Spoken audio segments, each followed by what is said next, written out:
Hey, what's up guys? A quick update before we get into the meat of this video. The other day when I was doing the chronograph test with the new gun, there was a problem with it where it would fire and then the magazine motor would continue to run. Well, I've gotten all that straightened out, and as well as the bump fire issue. It was just a problem with the design of the switch and a faulty switch. So that's not an issue anymore. Now, the other day I bought a Crosman crusher. That's my first break barrel air gun. I got it, so I could shoot in the backyard, and I didn't want to spend a lot of money on one of these guns and have it be quiet, not bother the neighbors or anything like that, but still be strong enough to kill squirrels if I wanted to. I'll be making another video on that, involved with dieseling and things like that. I did do a trigger mod to it that I found on somebody posted it on YouTube, and I'll definitely be including that because that was awesome. But anyway, about BBs. I was in Walmart looking for some 22 pellets, and I noticed these, and I'd looked at these before. I'd seen them in there before, and I figured, well, Crosman, they must just be copperheads. And it even says copperhead on there. But they were next to these, not this particular can. I've had this can for a little while now. So I remembered talking to a customer of mine a few days ago, and he said the Crosman BBs don't get stuck in my barrel, but the Daisy BBs do. And I was thinking, well, weird. That's really weird, because I was thinking that he was talking about these BBs.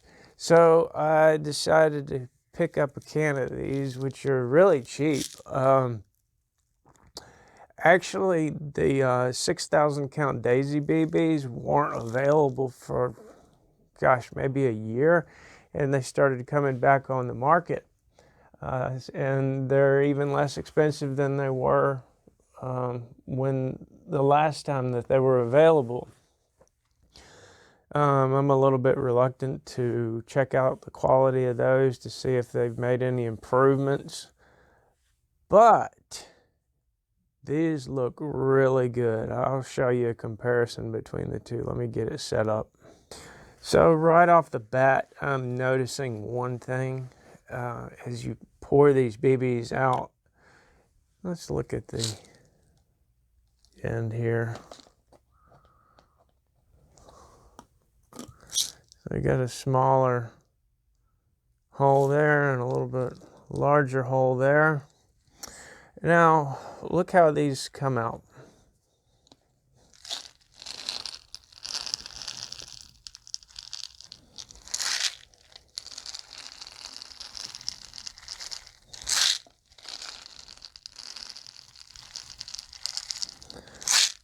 All right, now look how these come out.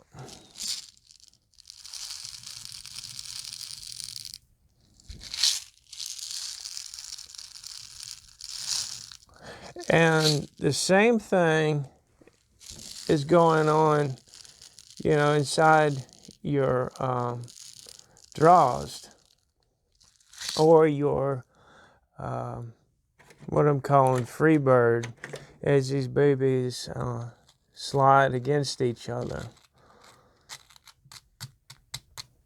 So nice and smooth, nice smooth pour.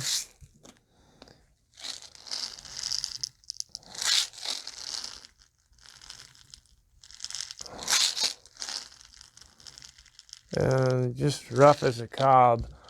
All right, let's zoom in on the old nasties. I mean, just look at that.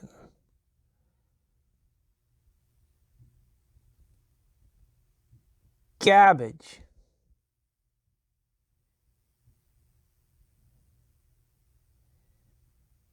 And you see that thin copper coating on these balls. It's not even enough to completely coat them. So you get all that rust inside your gun, and then you mix that with any lubricant, and you basically got a slurry of a disaster waiting to happen on your seals. All right, now let's check out the new ones.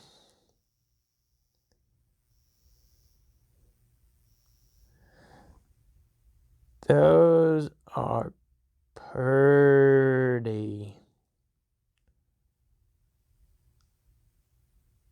Real pretty. Now, this can did come sealed, which was awkward because it is hell trying to get one of those tops off to get that seal off. I am not sure if that seal on there was keeping the oxygen out to keep from corroding this real nice finish they have. Only time's going to tell about that. But that compared to that, and you know what the funny thing is? It all started when Daisy started putting out a crap product. And I had so many of them. I bought so many Daisies that I put them on one of these folding tables. And over the weekend when I came back, they had actually broken the table. And they were all the craptacular BBs that they started to come out with not too long after Gammo bought them out. I don't know what's going on with Crosman, but let's have a look at the labels.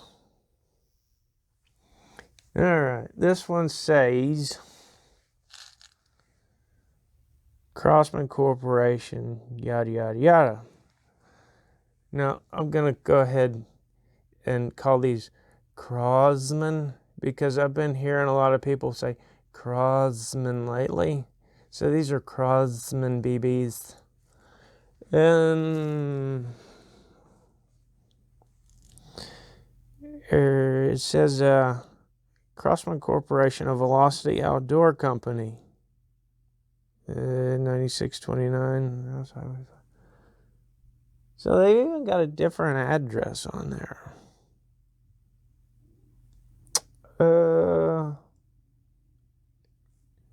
Bloomfield. The same, well, no. Still in Bloomfield, New York, 14469. But it looks like Crosman was bought and renamed Crozman. I'm going to be shooting these to just make sure that there's no problems with it, but I've still got a whole bunch of Daisy BBs left. And, well, here's some of them right now. We could just go ahead and have a quick look at them. So these actually look pretty decent.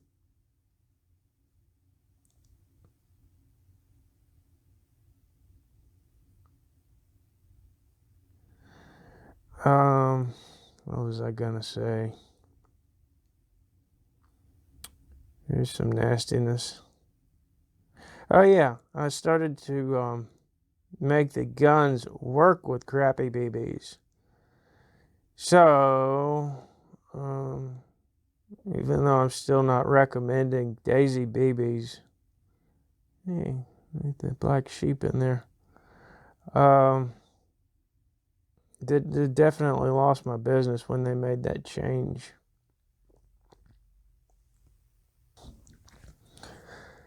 So that's some really good news on the BB front. Like I said, the Crosman 6000 count was less expensive than the Daisy 6000 count. I'm gonna go buy up all they have, probably order some online of these newer BBs.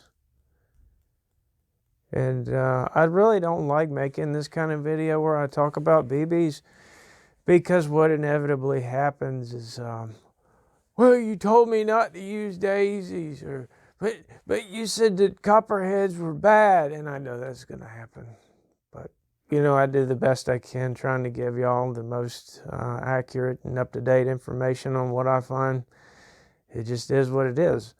However, since I've been working to make the guns more reliable with subpar ammunition, it's not going to be that much of an issue. However, the subpar ammunition does tend to get stuck in the barrels. In particular, the Russian barrels over 400 millimeters. The 400 millimeter barrel is actually made better than, let's say, the 700 millimeter barrel. Not sure why. It just is what it is.